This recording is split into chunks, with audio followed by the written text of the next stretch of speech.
Una constitución para Chile. Bio Bio, la radio y la Unión Europea en Chile presentan las ideas, las experiencias internacionales y las nuevas tendencias constitucionales para que usted se forme su propia opinión.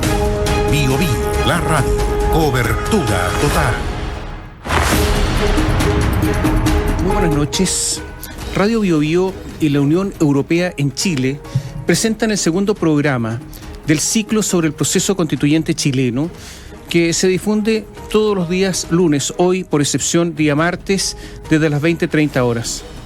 Pretendemos que usted pueda escuchar distintas opiniones informadas para que sepamos de otras experiencias constitucionales, para que podamos ver que no hay opciones únicas, sino que distintas alternativas. Para este programa hemos invitado a Pamela Figueroa, cientista política, profesora de Historia de la Universidad de Santiago, doctora en Estudios Americanos para el Instituto Avanzado de la Universidad en Estados Unidos, especialista en gobernabilidad democrática, diseño institucional y seguridad multidimensional. Buenas noches. Muy buenas noches. Y también nos acompaña Cristian Viera, doctor en Derecho y electo convencional independiente por la lista de la PRO en el Distrito 17. Talca, Teno, Curicó, Bichuquén, entre otras comunas. Es profesor de la Universidad Católica de Valparaíso. Muy buenas noches. Buenas noches, Tomás, de la Universidad de Valparaíso. La Universidad de Valparaíso, sí. Está Néstor Aburto con nosotros. Sí, vamos a, como es costumbre, como ya pasó en el primer capítulo, a conocer algunas experiencias. Hoy día vamos a hablar sobre presidencialismo, semipresidencialismo y el parlamentarismo, que son tres temáticas que van a estar sobre la mesa, porque junto al derecho de propiedad, al agua y el sistema previsional, otro de los aspectos que ya se avisora va a estar el debate respecto a continuar o no con el actual modelo presidencial. Frente a esa interrogante, amigos auditores, y en conjunto con la Unión Europea en Chile, realizamos entrevistas a especialistas sobre la materia y que en extenso están disponibles en biobiotv.cl, usted las puede buscar allí, o en el especial Una Constitución para Chile de biobiochile.cl. Una de las entrevistas fue al profesor Wim Bormans, especialista en temas constitucionales de la Universidad de Leiden en Holanda.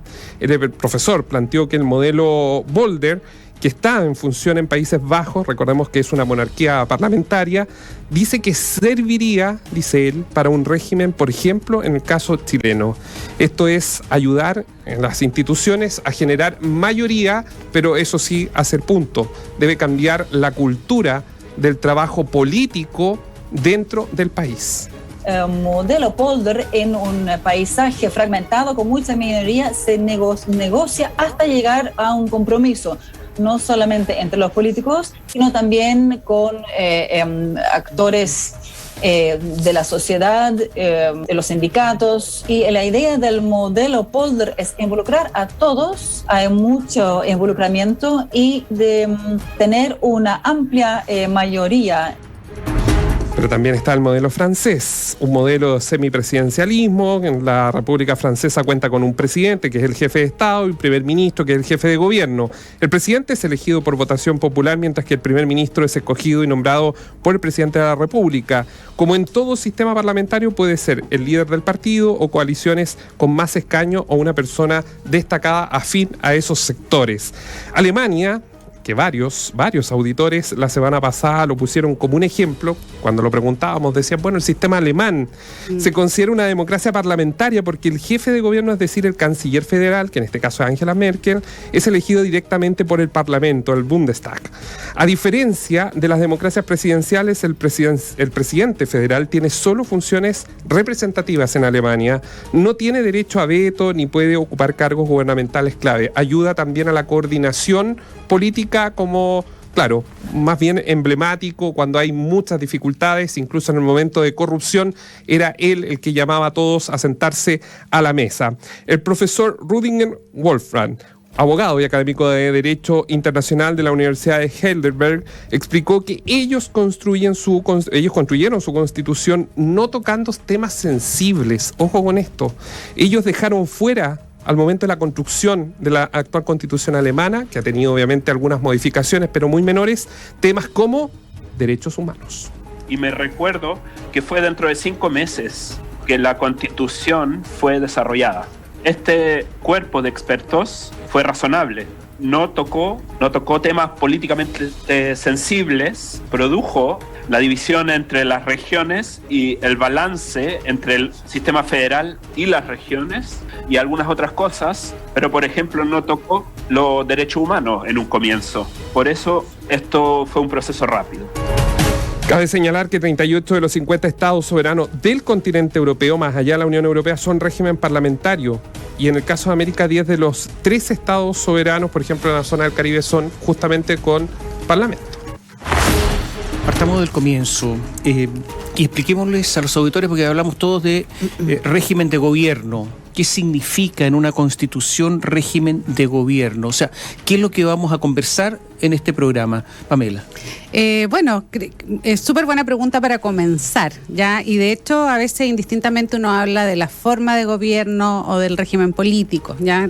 Las politólogas o politólogos nos referimos más bien al concepto de régimen político y es para... si uno lo quiere explicar en simple, es cómo la constitución política distribuye el poder dentro de una determinada sociedad. Y esa distribución de poder determina cuáles son las autoridades que van a existir, cuáles son las funciones de esas autoridades, el alcance de toma de decisiones que tienen y cómo se eligen esas autoridades. Entonces, por eso uno tiende a catalogar, ¿ya? Y eso más bien son categorías analíticas entre presidencialismo, parlamentarismo y semipresidencialismo, que en el semipresidencialismo del caso francés, que ahora lo hemos visto en la Europa del Este posguerra fría, pero los sistemas como puros, por decir de alguna manera, han ido mutando, ¿ya? O sea, en general los parlamentarismos uno los tiende a visualizar más en Europa, los presidencialismos en las Américas,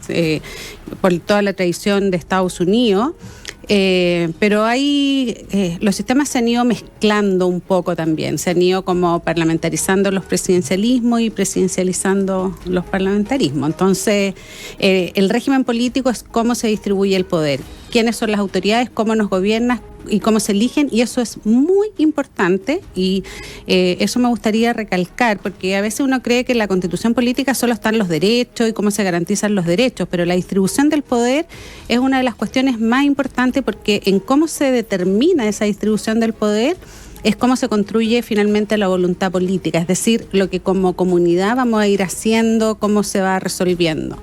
Y por eso es tan importante, y también la experiencia del constitucionalismo comparado nos muestra que de las cosas más difíciles de cambiar es el régimen político. Es más fácil cambiar los derechos que hablar sobre cómo se redistribuye el poder. Y esto tiene que ver con los poderes del Estado y sus relaciones, es decir, cómo se relaciona el Ejecutivo, el Legislativo, el Judicial, y hay otros poderes del Estado también, no son los únicos, esos tres. Y cómo la ciudadanía influye en eso, que también es parte del régimen político. Y cómo se fiscalizan entre ellos, y por lo tanto existe esta historia del equilibrio del poder, y además, dentro de la caída que hay de la política en general, cómo se tiene que... O sea, ¿cómo ayuda el régimen político a que esté valorado por la ciudadanía? Que en estos momentos los partidos políticos, los presidentes, están todos en un nivel de aprobación tan bajo. ¿Cómo puede contribuir este sistema o un sistema determinado a que sea mejor valorado por la ciudadanía? ¿Cómo se hace eso para que el régimen sea incidente en la valoración que tiene por parte de la ciudadanía? Bueno, buenas noches de nuevo. Quisiera retomar algo que señalaba Pamela recién, ¿no? Uno podría decir que la gran discusión en las campañas para los constituyentes eran en lo que llamamos, en términos técnicos, la parte dogmática de la Constitución. Hablamos mucho de derechos, de la fórmula política, de superar el Estado subsidiario a otro, pero poco de la otra parte, que es la parte orgánica. Entonces una Constitución tiene estas dos grandes partes, parte dogmática y parte orgánica. Y quisiera aquí referirme, antes de empezar a conversar, a una idea que yo encuentro que es maravillosa y es un acierto de un jurista argentino, Roberto Gargarella. Tiene un libro maravilloso que se llama La Sala de Máquinas, historia de 200 años del constitucionalismo latinoamericano. Y Roberto, precisamente, es muy crítico de el nuevo constitucionalismo latinoamericano. ¿Por qué? Porque dice que se produjeron grandes modificaciones en los derechos, en las fórmulas políticas, pero no se intervino la sala de máquinas. ¿Cuál es la sala de máquinas? Remite a un buque, ¿no? Donde está el corazón del buque, y de hecho si se incendia la caldera, se hunde el barco. Esa sala de máquinas es la parte orgánica, que ahí está todo lo que hoy día nos convoca. Y precisamente el gran problema, diagnóstico que comparto de Roberto, en Latinoamérica es precisamente el régimen político, este presidencialismo tan exacerbado. ¿Cuáles son las alternativas entonces? Si le pudiéramos decir a los auditores, mira, las alternativas son estas. Claro, a mí se me ocurren 3. ¿Habrá más? ¿Cuáles son las alternativas, Pamela? Sí, mira, yo creo que una de las cosas importantes que creo que está en el debate ciudadano y también de los convencionales, ¿ya? Y eso a partir de algunos estudios que hemos venido haciendo en el Observatorio Nueva Constitución, es que creo que hay como una conciencia bien transversal de que el presidencialismo exacerbado o hiperpresidencialismo que denominamos algunos requiere atenuarse, ¿ya? O sea, es decir, lo que yo creo que nosotros tenemos que llegar a un punto de que hay un equilibrio entre poder ejecutivo y legislativo, pero también una incorporación de la participación ciudadana de una manera distinta a cómo se concibe hoy. Porque hoy día nosotros concebimos la participación ciudadana solo desde una perspectiva electoral, ¿no es cierto? La ciudadanía participa cada 4 años, cada 2 años, cuando se convocan elecciones, y esa participación electoral sin duda es insuficiente, ¿ya? Entonces estamos como en esto de una democracia representativa que requiere ya equilibrar el poder ejecutivo con el legislativo e incorporar a la ciudadanía de una manera incidente, no solamente en el proceso electoral, ¿ya? Y eso es una reconceptualización también de la democracia, sino que equilibrar, ¿ya? Bueno, yo con unos colegas, con el abogado constitucionalista Tomás Jordán y con el economista Nicolás Aguirre, hace unos años publicamos un libro que nosotros proponemos un modelo, que es el presidencialismo parlamentarizado, ¿ya? Nosotros hablamos de esta atenuación, de este equilibrio, y sin duda, a ver, yo creo que si uno quisiera decir cuáles son las alternativas, en general uno tiende a decir presidencialismo o parlamentarismo o semipresidencialismo. Nosotros analizamos en el Observatorio Nueva Constitución los programas de todos los candidatos a la Convención Constitucional, 1.468 programas, y luego de los 155 convencionales constituyentes. Y la mayoría propone atenuar el presidencialismo. Algunos hablan del semipresidencialismo, pero en realidad no proponen una fórmula semipresidencial, sino que lo que proponen es un equilibrio entre ejecutivo y legislativo. Yo creo que la idea parlamentaria tiende a... se plantea por algunos sectores, pero en el caso de Chile, sobre todo por la tradición latinoamericana, por la tradición centralista que tiene América Latina y la tradición presidencialista, es difícil de abordar, porque además nosotros tenemos un sistema de partidos que es muy fragmentado y con partidos débiles. Por tanto, pasar a un parlamentarismo se ve como un poco más difícil. Yo creo que la fórmula que tiene que buscar Chile, porque finalmente lo que yo decía antes, o sea, son grandes categorías, pero nosotros tenemos que construir un sistema donde exista un equilibrio entre poder ejecutivo y legislativo para terminar con el bloqueo político que tenemos hoy día, y donde la ciudadanía pueda participar con mecanismos de participación y deliberación que estén regulados, que estén establecidos ya en el sistema político. Y eso es como una parlamentarización del presidencialismo actual. ¿Qué es lo que hay ahora? No, porque nosotros... de facto, un poco, ¿no? No, porque igual el presidente, o sea, a ver, yo creo que uno de los grandes temas, y bueno, probablemente Cristian que saltó, sí, dijo no, sí, inmediatamente, sí. Claro, nosotros tenemos un problema porque es que precisamente la el presidencialismo es lo que genera el problema que estamos viviendo hoy. Exacto. El presidencialismo exacerbado que se decretó en la Constitución de 1980, porque en Chile ha habido un presidencialismo histórico, ¿ya?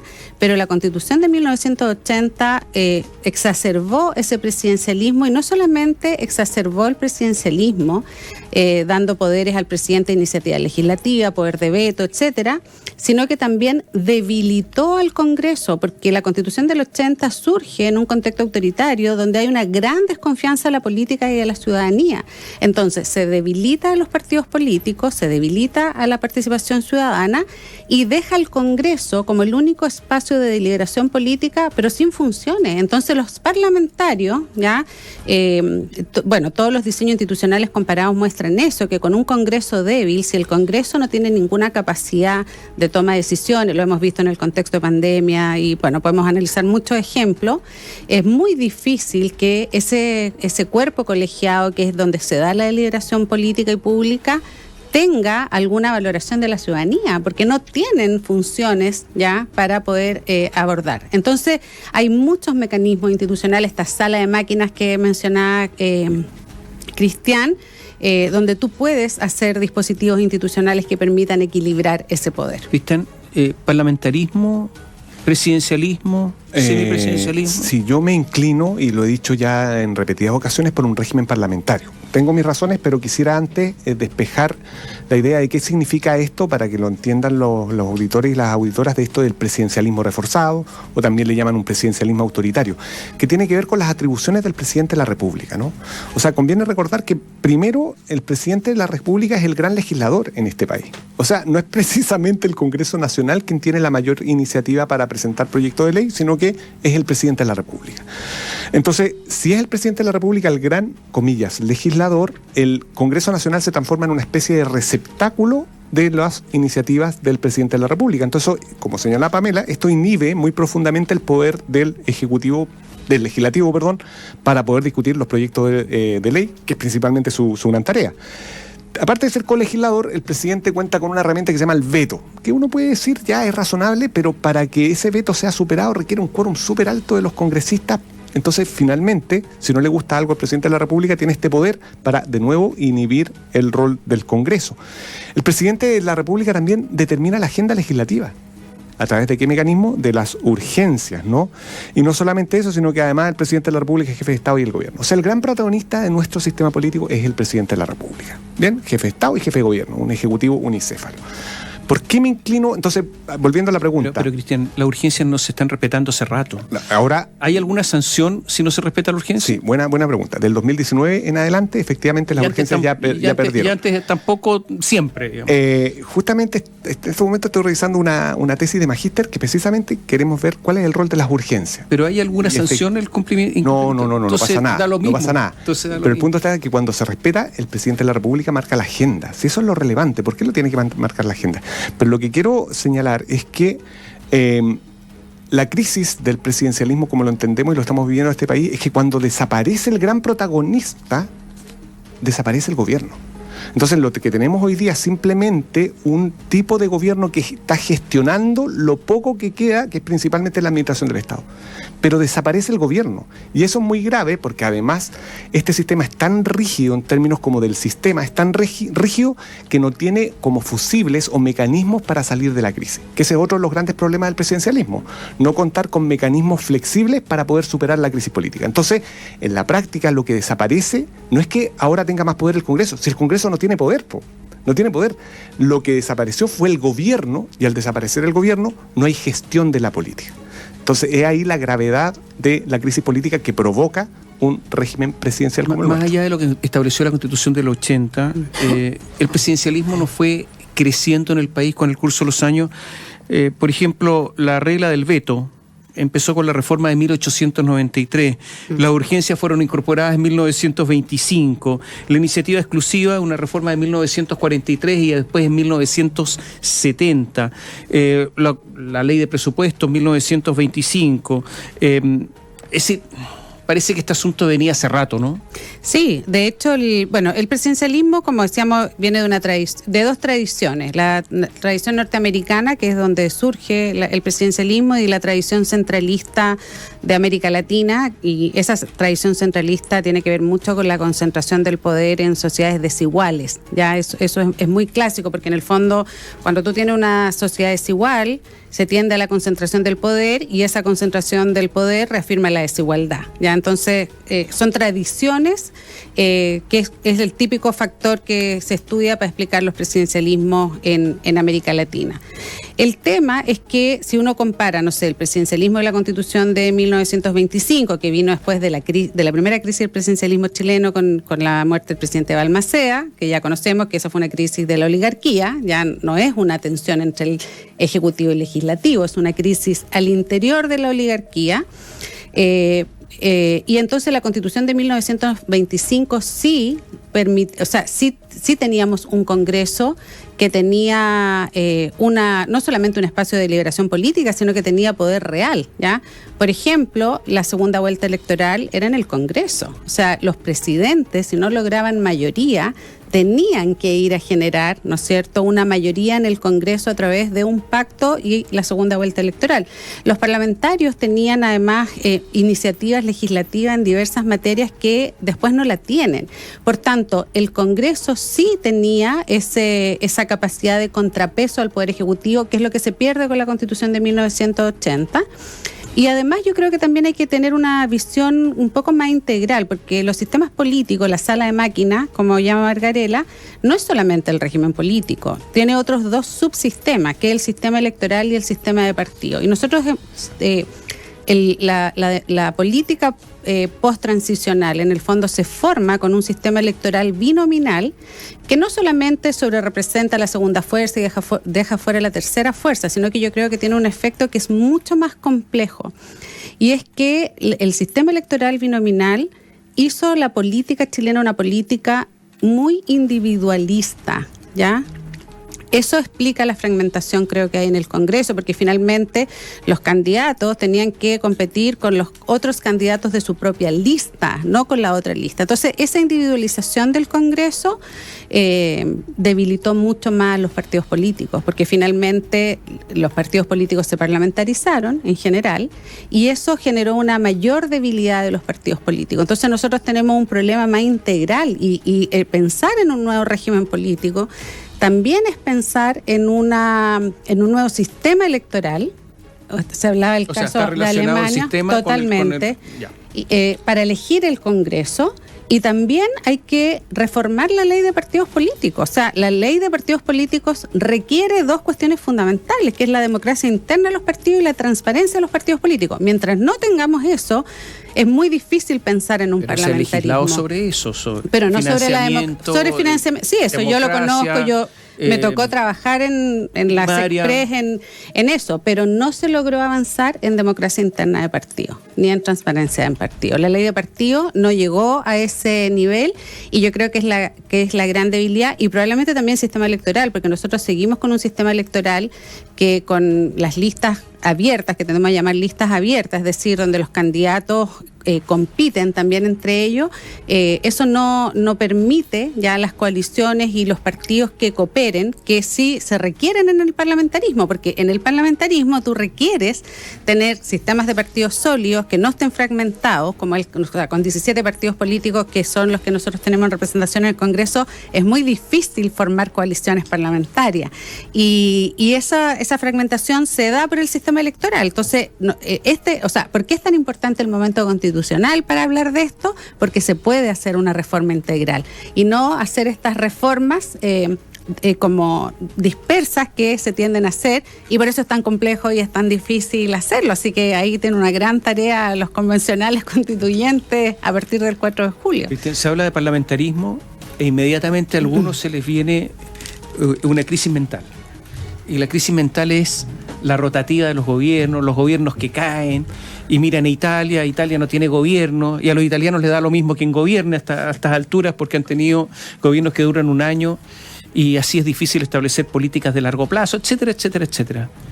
O sea, tenemos Italia. ¿Cómo decirle a la gente, sí, sáquese esta crisis mental? Yo creo que aquí hay cuestiones que son muy relevantes. Si cambia el régimen político al modo como un régimen parlamentario, esto requiere un tiempo de transición. Este cambio no puede ser de un día a otro, porque es necesario modificar la ley de partido y, segundo, modificar el sistema electoral. O sea, si cambia el sistema político, espero, a un régimen parlamentario, esto no es que se aplique inmediatamente, se necesita un tiempo de vacancia. Pero así como tenemos Italia, también tenemos Alemania, tenemos Inglaterra. El día de anteayer, hoy día es martes, ahora, hay pocos partidos en esos países. Sí, anteayer cayó el gobierno sueco. Se aprobó una moción de censura y no pasa nada. No. O sea, ¿qué es lo que ocurre? Cayó por primera vez. Y por primera vez, ¿no? El presidente del gobierno, que era un socialdemócrata, porque los partidos de izquierda le restaron el apoyo. ¿Y qué pasó? O sea, cayó el gobierno. Eso no es un golpe de Estado, sino que son simplemente los mecanismos institucionales frente a una crisis política, precisamente a partir de un proyecto de ley que era la suba de los alquileres. Y no pasa nada. Porque lo interesante también del régimen parlamentario es que el acuerdo se llega después de las elecciones. Y eso es muy interesante, porque para gobernar, podríamos decir, el programa se discute con los resultados a la vista y dice, mira, a esto nos vamos a comprometer. Entonces la discusión se da con posterioridad. No se da con anterioridad, porque con anterioridad pueden producirse fuerzas que efectivamente puedan desconocer aquello a que se habían comprometido. Y por ejemplo, en el caso de los ingleses, tienen un régimen muy estable. Los españoles, un poco más, un poco menos, también estuvieron 1 año y medio, pero ya ahora un poco a la fuerza, pero siguen, y lo más probable es que termine la legislatura. Pero el punto está en que ese mecanismo de disolución o de la aprobación de la moción es un régimen, es flexible. ¿Pero eso requiere pocos partidos?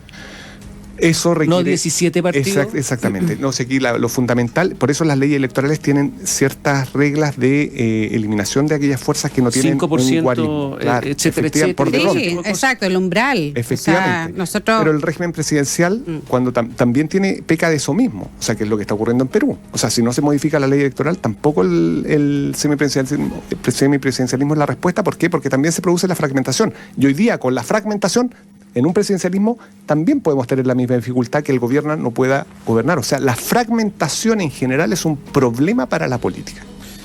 Tengo algunas preguntas de auditores, porque usted nos puede escribir más 569-9200-7888, nos puede mandar audios también ahí a nuestros invitados. Fíjese que se repite una palabra respecto a también la entrevista, la sacan a colación una entrevista que nos concedió Cristian Viera en biobiochile.cl, que está en el especial constituyente, una entrevista que tiene casi 60.000 visitas, y ellos están diciendo, utilizan un término, miedo.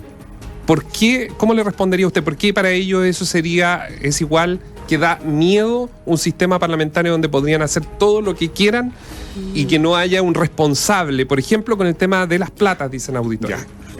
¿Qué le respondería a ellos que le dicen, porque son varios que dicen, da miedo esto? Vamos a calmarnos. Eso es lo primero que quisiera decir. Vamos a calmarnos. Están colocando miedo ahora con mayúscula. Lo primero, en un régimen parlamentario no es que gobierne el Congreso. Gobierna quien tiene el gobierno, que es el órgano ejecutivo. Eso es lo primero que hay que despejar, porque ahí tal vez hay una confusión, que uno piensa que en el régimen presidencial gobierna el ejecutivo y en el régimen parlamentario gobierna el parlamento. No, en el régimen parlamentario gobierna el órgano ejecutivo. De hecho, si nosotros nos preguntamos cuál es la máxima autoridad en un régimen parlamentario, no se nos va a ocurrir el presidente del Congreso de Diputados. Vamos a pensar en la máxima autoridad del Ejecutivo. Eso es lo primero que hay que despejar. Gobierna el gobierno, el poder ejecutivo.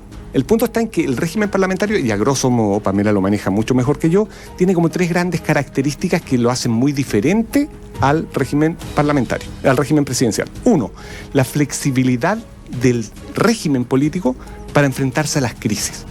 Tal vez Latinoamérica, no digo América completa, uno de los grandes problemas, ¿por qué salimos mal frente a nuestras grandes crisis políticas? Precisamente por la rigidez sistémica. Segundo, la legitimidad democrática del gabinete, no solamente del gobierno, del gabinete, que vienen del Parlamento. Y lo tercero es lo que llaman los gringos la accountability, ¿no? Los pesos y contrapesos. El gobierno permanentemente tiene que estar dando cuenta al Congreso o al Parlamento, como se llame, de cómo es el actuar del gobierno. Cosa que acá no lo vemos. Se ha importado una figura que es esta de la interpelación, pero ha terminado siendo una chacota, ¿no? Entonces esas 3 cosas yo encuentro que son muy, muy interesantes. Y ojo, la iniciativa exclusiva no es una, que en Chile es principalmente en materia de gasto público, y eso es lo que lo hace tan robusto, no es un patrimonio de los regímenes parlamentarios. La iniciativa exclusiva también puede operar en regímenes parlamentarios, aunque yo la iniciativa exclusiva a la chilena no la comparto, yo busco una fórmula más bien intermedia. Sí, ¿tenemos que ir a las noticias? Sí, brevemente, Pamela, es que varios están preguntando, usted dijo que había participado, ¿qué pasó con los partidos? Entonces, ¿se podrá cambiar? ¿Qué podría ser diferente de meterse dentro de la cocina de los partidos para transformar los partidos? Muy importante, porque yo creo que los partidos políticos son fundamentales para la democracia. Todos los casos comparados nos muestran que en los países donde los partidos políticos son débiles, el caso Perú estabas mencionando tú, la democracia se debilita. ¿Cómo fortalecer los partidos? Y en eso hay muchos ejemplos en países europeos que lo estamos mencionando, es que los partidos tengan democracia interna, es decir, que la renovación de la política se dé en las elecciones internas de los partidos y que además exista transparencia. Porque yo creo que hay clara conciencia en la ciudadanía de que los partidos son importantes. Lo que pasa es que en general no nos gustan como están los partidos hoy día. Entonces creo que la reforma de la ley de partidos políticos tiene que tener esos dos aspectos, que es la renovación, la democracia interna, es decir, que los militantes puedan incidir y renovar las directivas de los partidos y que además exista una norma de transparencia porque los partidos políticos reciben financiamiento público. Entonces eso creo que es clave para lo que viene. Hagamos un alto, pero voy a dejar dos preguntas planteadas. Si un gobierno parlamentario simplemente no le aceptan un proyecto de ley importante, cae. Desde ese punto de vista, ¿acaso no gobierna el Parlamento? 2. ¿Con un sistema parlamentario habría caído Allende? Volvemos en un instante. Conozca las ideas y proyectos que forman parte del debate para la nueva Constitución. Bio Bio, la radio, junto a la Unión Europea en Chile. Una Constitución para Chile. Bio Bio, la radio, junto a la Unión Europea en Chile. Este es el segundo programa, Una Constitución para Chile, de Radio Bio Bio y la Unión Europea en Chile, hoy con Pamela Figueroa y Cristian Viera. Y estamos hablando del régimen de gobierno, el sistema de gobierno. Y estamos hablando del presidencialismo, del semipresidencialismo, del parlamentarismo. Y quedó una pregunta planteada antes de ir a la pausa y a las noticias a Cristian Viera. Dos preguntas en realidad. La primera es si es que va a gobernar en realidad el Parlamento, porque si es que hay una ley que propone el jefe de gobierno, que es una ley importante, y lo rechaza el Parlamento, simplemente cae el gobierno. Entonces, ¿quién está gobernando? Y la segunda pregunta es, bueno, en marzo de 1973 gana la oposición las elecciones parlamentarias, en forma clara, a la Unidad Popular. ¿Habría caído el gobierno de la Unidad Popular o no? Vamos con la primera pregunta. Efectivamente, en un régimen parlamentario, todos los proyectos de ley que son presentados por el Ejecutivo tienen que ser aprobados. Y si no se aprueba el proyecto de ley, cae el gobierno. Pero, efectivamente, aquí hay una pregunta que más bien de estrategia política. ¿El gobierno va a animarse? En Italia puede ocurrir, y ocurre a cada rato. Pero en las otras democracias con regímenes parlamentarios, el gobierno saca las cuentas antes. Entonces nos va a presentar un proyecto polémico que precisamente puede llevarle a caer. Entonces esa estrategia es la que permite la estabilidad de algunos regímenes, porque siempre está esa posibilidad. ¿Cuál es la posibilidad? Que si no la aprueba un proyecto de ley, cae el gobierno.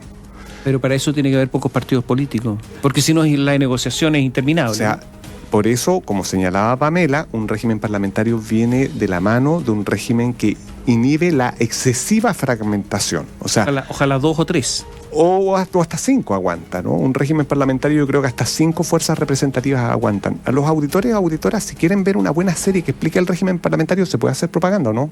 Sí. Una serie danesa que se llama Borgen. Es que la dicen acá, ahí se entiende cómo funciona. Exacto. Con una lideresa, además. Sí, es espectacular y es muy pedagógica para comprender cómo funciona un régimen parlamentario. Yo sé que es ciencia ficción, pero en el tema de Allende. En el tema de Allende es una pregunta que señalaba Pamela contrafactual. No tenemos idea. Pero aún así, si hubiéramos estado en un régimen parlamentario, puede ser, no lo sabemos, pero el mecanismo de solución de esa crisis podría haber sido aprobar una moción de censura. Puede ser, pero eso no hubiera significado un golpe de Estado. No, pero la caída del gobierno. Sí, como ocurre en un régimen parlamentario, como cayó Rajoy, como disolvió ahora hace poco Boris Johnson a propósito del Brexit. O sea, ¿quién resuelve la crisis política? El pueblo. Como cayó Netanyahu. Ahora recién, exacto. Pero la crisis Israel, política la termina resolviendo la comunidad, no los militares. Oye, ¿y por qué no un sistema, porque se está hablando mucho, ¿no? Semipresidencialista, Pamela?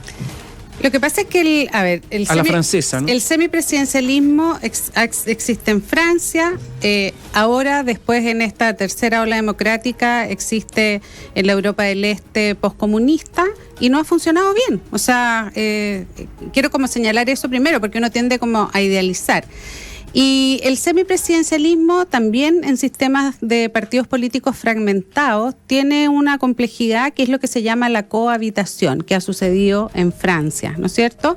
Por ejemplo, si nosotros viéramos un sistema presidencial en la forma de fuerzas políticas que tenemos hoy día, tendríamos un presidente que es de una coalición política y un jefe de gobierno que es de la otra coalición política, y eso te genera una cohabitación y también te paraliza el sistema, ya que en el fondo es lo que desde la ciencia política llamamos el fenómeno de la paralización, porque si tú tienes cohabitación, es decir, dos coaliciones políticas distintas que tienen cargos que se anulan, ¿ya?, paralizas el proceso de políticas públicas, entonces no tiene mucho sentido. Y en América Latina la experiencia de cuando tú tienes estas fórmulas de cohabitación también generan ruptura, y yo creo que uno de los ejemplos más claros es lo que le pasó a la presidenta Dilma Rousseff en Brasil, porque ella asciende al poder, ¿no es cierto?, con un vicepresidente que es como una fórmula como se imagina el semipresidencialismo.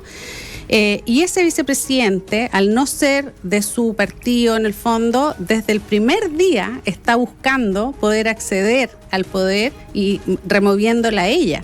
Y eso se hizo con un procedimiento que, bueno, ya se ha comprobado que no fue correcto. Entonces creo que mientras nosotros no abordemos el sistema de partidos en Chile, y eso implica el sistema electoral, legislación, es muy difícil pensar en una fórmula porque se daría la cohabitación, probablemente. Porque, bueno, vemos la Convención Constitucional, no hay ninguna fuerza política que tenga la mayoría, ¿ya? Y probablemente en los futuros congresos de Chile va a ir pasando eso, porque ahora, tenemos... En Francia lo eliminaron, porque después de las reformas que hubo el sistema de semipresidencialismo no se produjo nunca más la cohabitación. Claro, pero eso también por el sistema de partidos de Francia. Y porque cambiaron el sistema electoral y porque cambiaron la fecha de las elecciones. Exacto, fecha de las elecciones, exacto, claro, porque y eso es todo el sistema electoral. Si tú haces elecciones concurrentes, cómo se eligen, entonces por eso no es solo pensar en la estructura del régimen de ejecutivo legislativo, sino en todos los otros componentes del sistema. Aquí hay un tema muy importante, porque normalmente se habla de régimen de gobierno y se dice, mira, el sistema electoral que quede a la ley. Puede ser, pero aquí lo que están ustedes diciendo es que está íntimamente ligado el sistema electoral al régimen de gobierno. Totalmente. Y por lo tanto, algo tendría que decir la Constitución al respecto. Por lo menos establecer ciertos principios, creo yo. Sí. Pero esos principios para cualquier régimen electoral, pero yo más bien creo que siendo importantísimo para el régimen político el sistema electoral, eso es un problema de la ley y de no la Constitución. Porque cuando constitucionalizamos muchas categorías, lo que hace es rigidizar el sistema y eso impide que se pueda ir ajustando frente a los cambios sociales. Siendo importantísimo, yo esperaría que el régimen, el sistema electoral fuera un tema eminentemente legal, no como hoy, que es un problema constitucional por las disposiciones transitorias que están en la Constitución vigente. Hay algo que se repite muchísimo en la interacción de nuestros auditores a través del WhatsApp más 569-9200-7888. Pamela, ¿son los plebiscitos un gran avance democrático, una fuerza en absoluto progresista? Pregunta un auditor, pero podemos hacer referencia a otros que han puesto el tema de que les gustaría que todo se plebiscitara. Sí, no necesariamente, porque yo creo que los plebiscitos también tienen distintas fórmulas. Por ejemplo, si tú tienes plebiscitos que son convocados desde la autoridad ejecutiva, ¿ya?, esos tienden a generar modelos muy autoritarios o muy populistas, porque en el fondo, si es la autoridad la que tiene la capacidad de convocar a plebiscito, tú podrías tratar de resolver cualquier cuestión sin necesariamente considerar a las otras fuerzas políticas, a la oposición, sino que apelar, ¿no es cierto?, directamente a la ciudadanía o al diálogo pueblo. Político. Entonces, los plebiscitos no son deliberantes, y yo creo que para fortalecer la democracia, ¿ya?, la democracia tiene 3 dimensiones. Uno es la representación, que son las elecciones, pero tiene otras 2 dimensiones que son muy importantes. La participación, que es donde la ciudadanía incide en el proceso de toma de decisiones, y la deliberación, que es un proceso de diálogo. La deliberación es dialogar. Entonces nosotros tenemos que generar mecanismos de deliberación y de participación ciudadana. El plebiscito no es deliberante, ¿ya?, porque en el fondo es una elección binaria, tú decís sí o no, y lo que nosotros requerimos es profundizar la participación de la ciudadanía a través de mecanismos deliberantes, y en eso están avanzando mucho las democracias. Todas las innovaciones democráticas que se están haciendo hoy día en el mundo están tendiendo a los procesos deliberativos. ¿Qué se le puede decir a los suizos?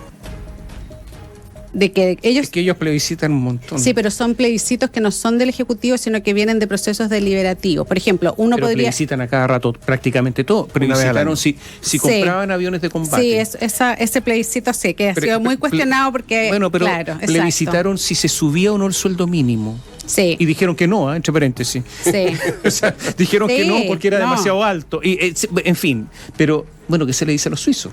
Bueno, ellos tienen un sistema que es totalmente distinto también en su estructura, desde la distribución territorial, la desigualdad entre rico y pobre. O sea, es muy distinto el modelo, creo yo. Sí. Una buena pregunta. Conviene recordar que en Chile los plebiscitos son dos. Bueno, uno tercero, que es el que permitió y le habilitó el proceso, ¿no? El primero es el famoso plebiscito en materia de reforma constitucional, que es una hipótesis inverosímil. Yo, en todo caso, antes del 19 de octubre pensé que era un plebiscito como de estudio en la universidad, más, porque estuvimos a punto, ¿no? Estuvimos a punto de que se diera en el caso de que el presidente hubiera vetado, por ejemplo, la reforma a la Constitución del 10%.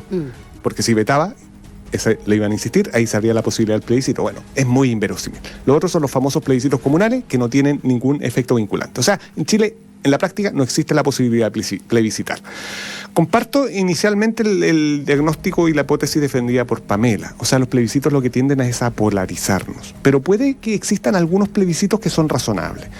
Yo, en general, he defendido, y a Pamela también se lo he escuchado, un plebiscito en materia revocatoria, que es muy propio para un régimen presidencial. En un régimen presidencial, un plebiscito revocatorio es un buen mecanismo para sortear crisis políticas de envergadura.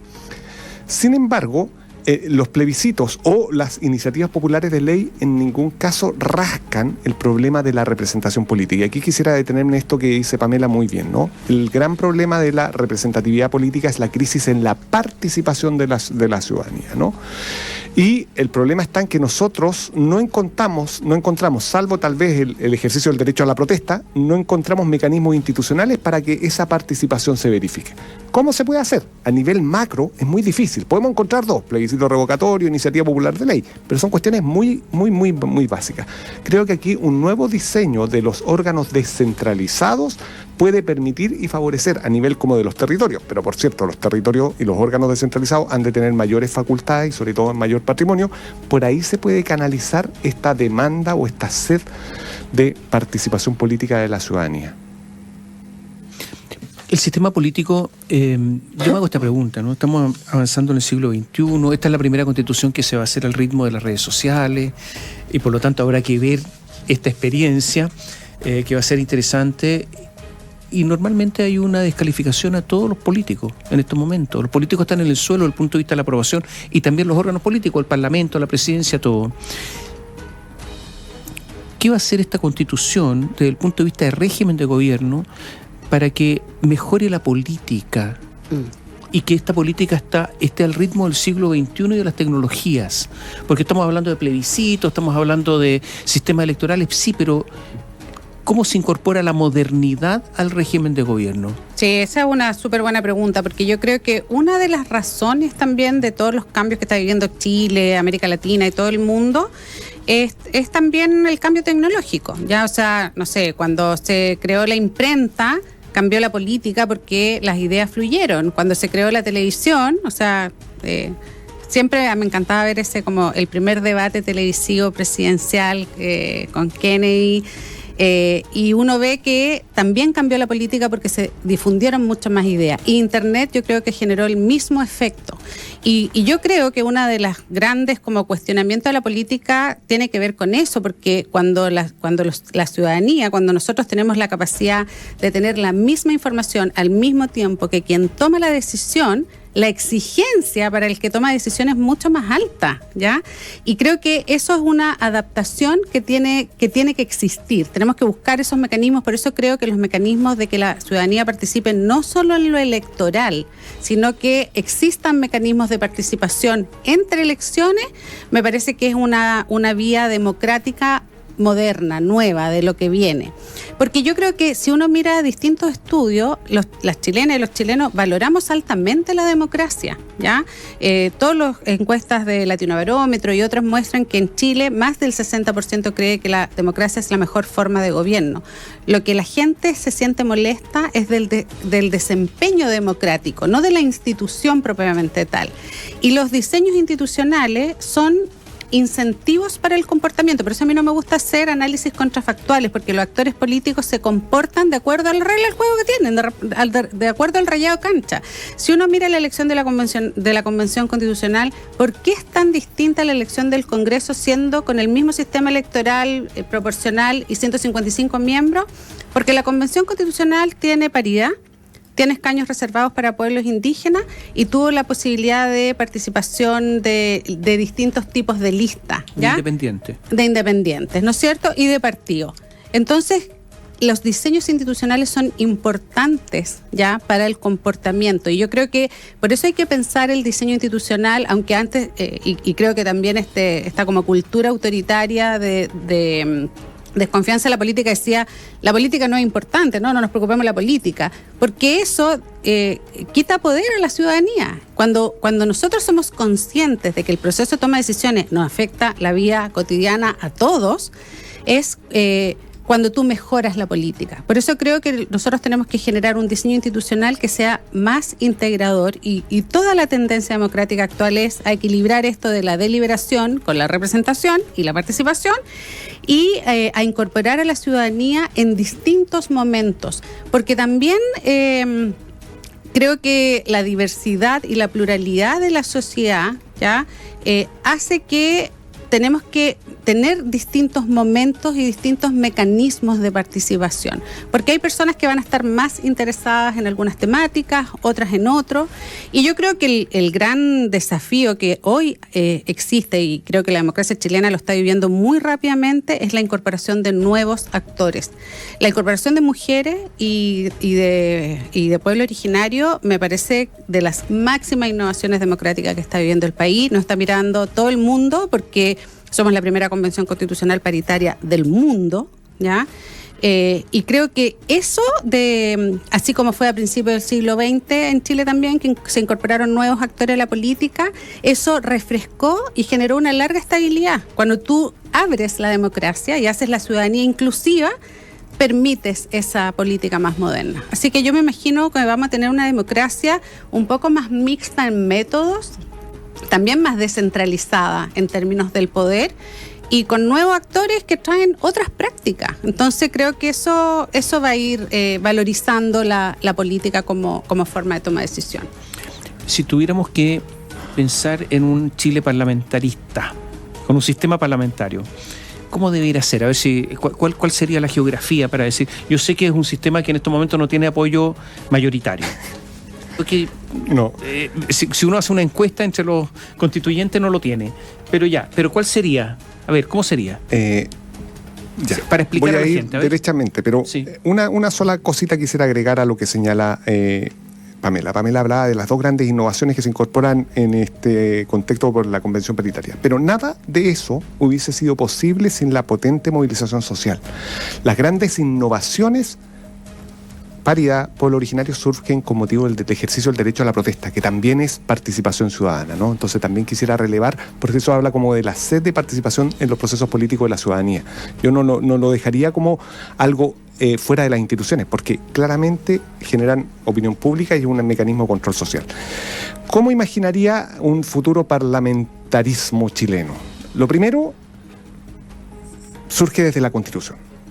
El régimen político surge de la Constitución, como es una modificación muy sustantiva, es necesario un periodo de vacancia. No se puede corregir porque hay que corregir sistema de partido, hay que corregir régimen electoral.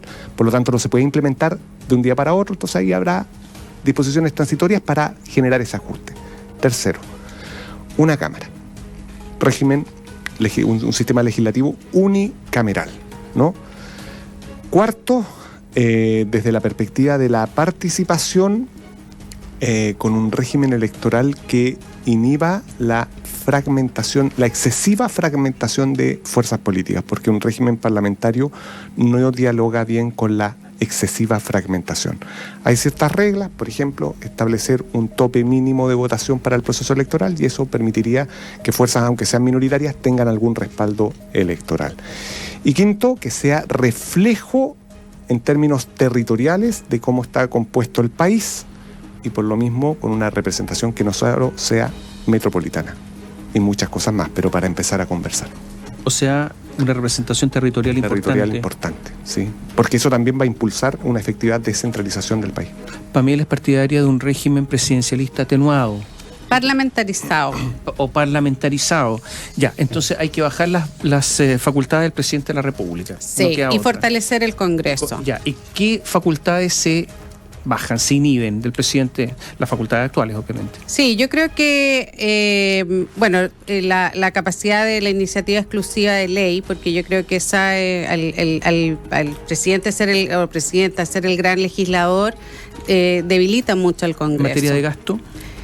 No, en materia de gasto yo creo que eso es exclusivo porque las experiencias comparadas donde los congresos tienen iniciativa de gasto en general no han funcionado y se han cambiado, incluso en Estados Unidos donde lo... Pero es que ahí entonces no se cambia nada, po. No, es que no es que no se cambia nada, porque en el fondo uno tiene que pensar en un mecanismo donde el Congreso es más fortalecido, porque lo que nosotros proponemos, por ejemplo, es que la segunda vuelta electoral sea en el Congreso con una Cámara unicameral. Sí, entonces, ahí el Parlamento tiene capacidad de incidencia en el gobierno y también proponemos que los parlamentarios puedan ser ministros de Estado. Perdón, la segunda vuelta que no sea...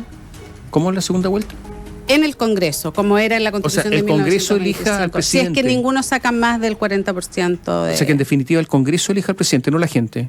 La gente lo elige, porque la gente elige al Congreso y al presidente. En forma indirecta. Es como el parlamentarismo, porque en el parlamentarismo nadie vota por el candidato presidencial, uno elige al Parlamento. Exacto. ¿Y tendrá autoridad suficiente ese presidente?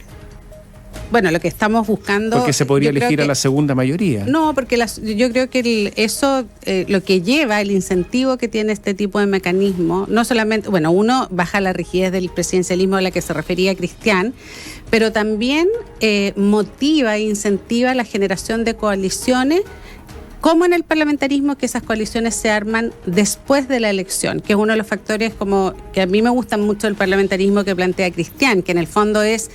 Todos concurren con sus programas de gobierno, pero para formar gobierno, porque al final la base de la democracia es formar gobiernos de mayoría. Eso es lo primero que siempre hay que decir, porque a veces se tiende a pensar que la democracia es esta fragmentación. La democracia es formar mayorías para producir los cambios.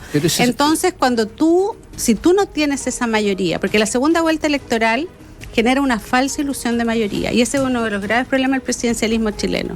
Los presidentes ganan en segunda vuelta con una falsa ilusión de que tienen una mayoría, de que tienen el 51%, el 52%, cuando no lo tienen. Entonces, asumen el gobierno actuando como que son mayoría y tienen minoría en el Congreso, minoría en la ciudadanía, que es lo que está pasando en el actual gobierno y que no solo es porque sea el presidente Sebastián Piñera, le habría pasado a cualquier presidente con este Congreso fragmentado. Pero no siempre es así. Eduardo Frei, Montalva, que tuvo una mayoría extraordinaria, reclamaba que el Congreso no lo apoyaba. Salvador Allende reclamaba que el Congreso no lo apoyaba. Michelle Bachelet II. Sí, por eso que el Congreso Michelle no Bachelet la verdad fue el único gobierno que ha tenido mayoría en ambas cámaras y por eso pudo avanzar en un gobierno, sí, de la post-transición me refería. Pero sí, siempre porque el presidencialismo, ningún presidente reconoce que tiene poder exacerbado, siempre siente que podría tener un poco más, ¿no es cierto?, de capacidad de toma de decisiones. Pero me parece que hay distintas como dispositivos institucionales que nos pueden generar como un régimen político, un sistema político que tienda al equilibrio, porque yo creo que eso es lo que busca la sociedad chilena.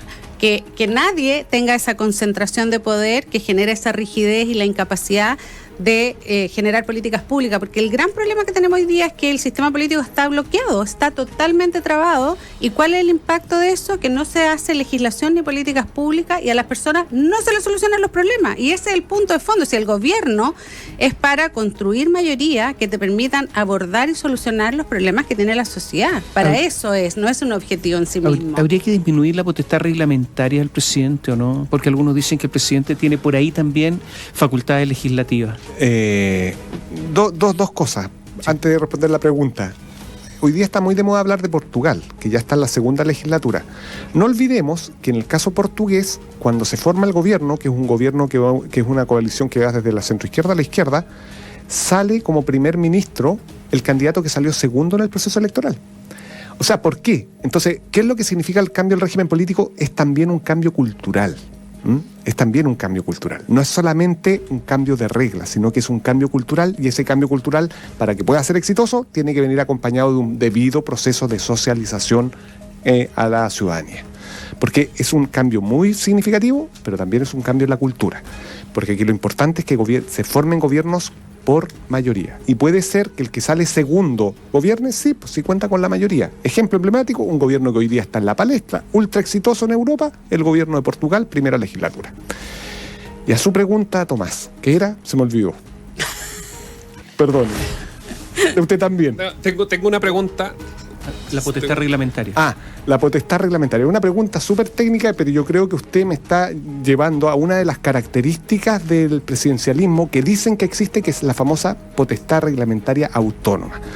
Porque ¿qué es lo que ocurre? Pero esto yo creo que no es en la práctica real, porque dice las materias de ley, esto es muy técnico, tal vez voy a aburrir, dice, se llama sistema de dominio legal máximo. En Chile las materias de ley están todas determinadas en la Constitución, y si una materia no está en el catálogo, rige el poder del presidente con la potestad reglamentaria autónoma. Pero ¿sabe qué? Eso no es tan así, porque dentro de las materias de ley hay un último numeral que se está cayendo que dice: en materia de ley toda norma que establece una regulación general o abstracta que reclame su imperio. Todo puede ser regulado por la ley, por lo tanto este poder de la potestad reglamentaria autónoma es casi inexistente. O sea, no hay nada que hacer ahí, da lo mismo. En materia de potestad reglamentaria yo lo defiendo, pero la potestad reglamentaria de ejecución, es decir, de reenvío de la ley a la potestad reglamentaria. Hay una pregunta que se repite, son dos en realidad, pero que las podríamos resumir con la institucionalidad del Estado. Estamos hablando de regímenes políticos, hay mucho, si están escuchándonos los presidentes de partidos, suban la radio, hay mucho cuestionamiento a los partidos políticos, gente que está escribiendo que le gusta la política, pero no cree en cómo está la administración de los partidos políticos. Y eso es muy bueno porque hay personas, por lo menos nuestros auditores, que se están dando cuenta que aquí hay que separar aguas entre la política y la administración propia de los partidos. Lo digo por los mensajes. Excelente. Pero hay una duda. Bueno, ¿y quién se hace responsable de Carabineros? ¿Quién se va a hacer responsable del Servicio de Puesto Interno, del Registro Civil que abre hasta las 6, por ejemplo? Si uno lo pone, porque a eso se refieren, la institucionalidad de cómo operaría el país si no hay un presidente a quien enrostrarle la responsabilidad. Bueno, porque el gobierno no es solo el presidente de la República. Yo creo que esa es una de las cuestiones del presidencialismo, que uno tiende a concentrar todo en una figura, y como decía Cristiana al principio, si esa figura le va mal, todo el sistema se debilita, ¿no es cierto? Entonces, en un sistema donde no haya un presidencialismo exacerbado o hiperpresidencialismo, igual hay un poder ejecutivo, lo que pasa es que no está centralizado.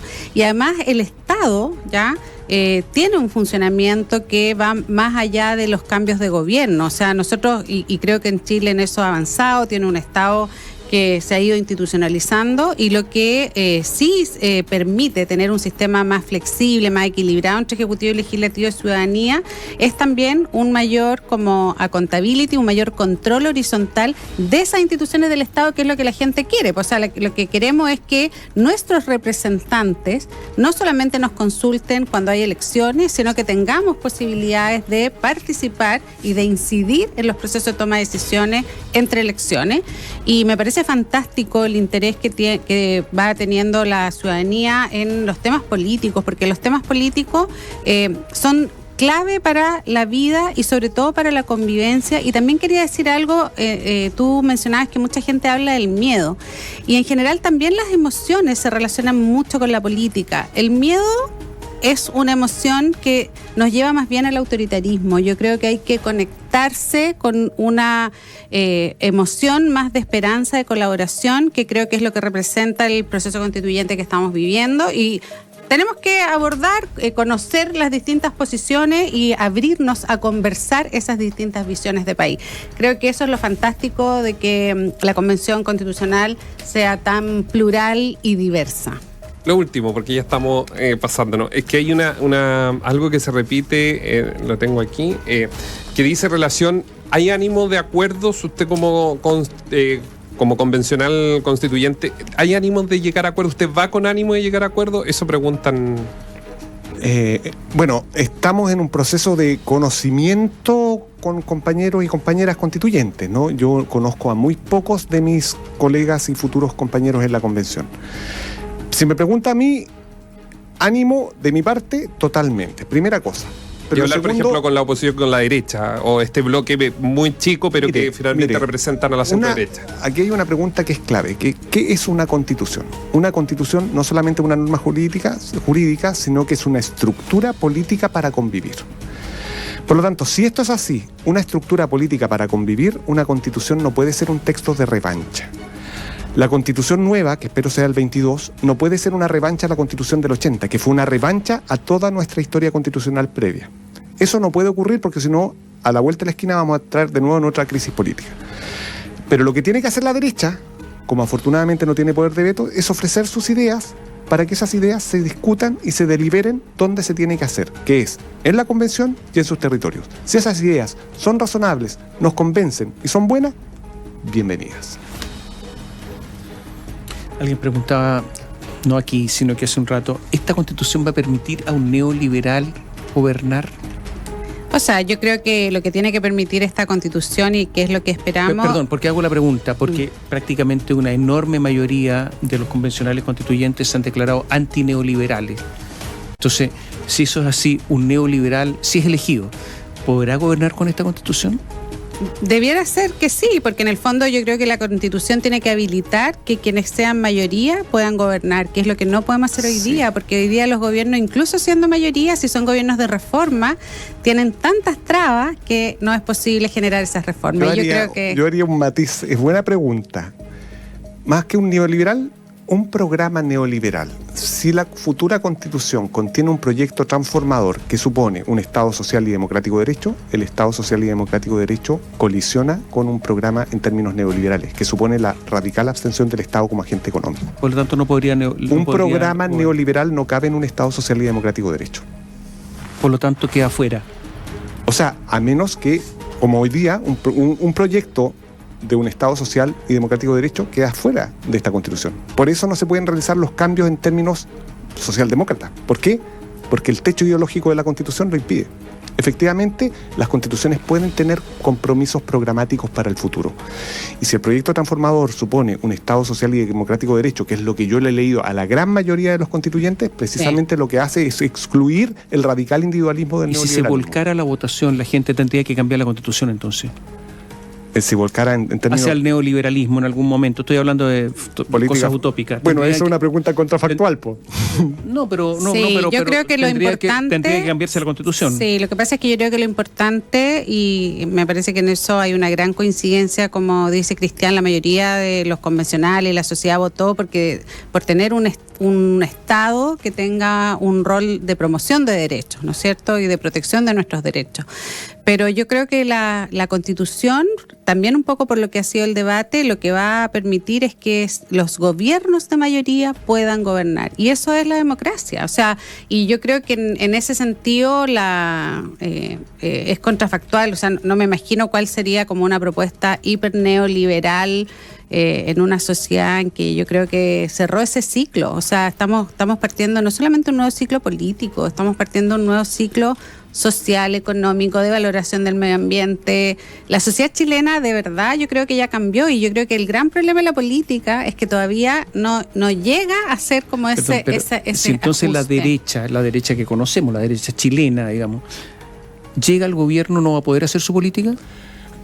O sea, la derecha que conocemos. La derecha que conocemos, sí, que es la que triunfó incluso en la elección de Renovación Nacional, que es economicista. Yo creo que con una nueva constitución que sería comprometida como la constitución de los alemanes, pienso yo, esas ideas no se pueden implementar.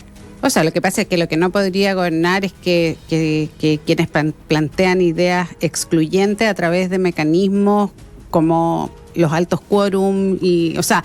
Pero yo pienso en términos sociales, Pamela, o sea, yo creo que, por ejemplo, el compromiso con los derechos sociales, que está muy común entre los compañeros y constituyentes, ¿qué es lo que significa? Desmercantilizar los derechos sociales, que eso es contrario a las premisas neoliberales, que son el corazón de los derechos sociales en Chile. Eso, con un Estado social, no tiene cabida. O sea, que preguntemos a los alemanes, preguntemos a los países nórdicos. O sea, esas ideas que suponen mercantilizar todos nuestros espacios de convivencia, con una fórmula que establezca un Estado social y democrático de derecho, no tienen cabida, como hoy día tampoco tienen cabida ciertas ideas socialdemócratas. Sí, bueno, me imagino que esa va a ser parte crucial del debate constitucional. Eso es un gran debate. Así es. Gracias por estar con nosotros. Nos pasamos Muchas gracias a ustedes. Muchas gracias. Gracias a todos los auditores. Solo para terminar, hay diferencia. En WhatsApp están más inclinados hacia Pamela, básicamente, como un sistema semipresidencial o con los parlamentarios, mientras que en Twitter están más hacia el profesor, como dice aquí un profesor Viera. Hay varios mensajes en Twitter que es hacia un sistema parlamentario que tenga mayor inclusión. Esto es para ver las dos plataformas cómo se comportan con miradas distintas. Agradecemos a Pamela Figueroa, a Cristian Viera habernos acompañado esta noche. Muchas gracias, buenas noches. Bio Bio, la radio, la Unión Europea en Chile, presentaron una constitución para Chile. Bio Bio, cobertura total.